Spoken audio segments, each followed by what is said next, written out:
We track three key measures here at Gallup on a weekly basis about the economy from the consumer's perspective.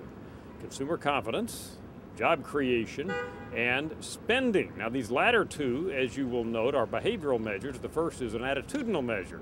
Let's look at the attitudes first. The percent of Americans who say the U.S. economy is getting better, that's our consumer confidence measure, now at 34%.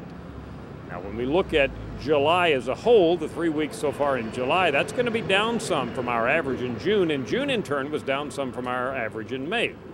So you may hear some reports of other organizations' consumer confidence out this week, and they will say consumer confidence down compared to May, and that's what our data look like.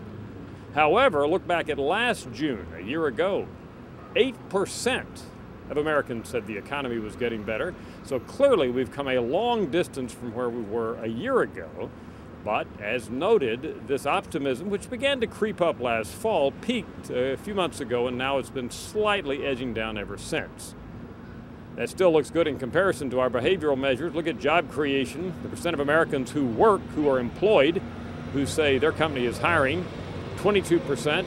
That's just not moving at all. It's been up and it's been down week by week this year, but basically we're not seeing any sustained movement in that. And unlike our consumer confidence measure, that job creation measure is lower, more negative now than it was last summer. Finally, spending, $65. That's the average amount Americans said they spent per day last week. That's down too. Look at the measures from last summer. In some weeks, well over $100 spending. So that's down now and has been down. No real change over the last several weeks or even months on that measure. Bottom line, we have seen Americans' attitude shifting. Hopefully that's a leading indicator.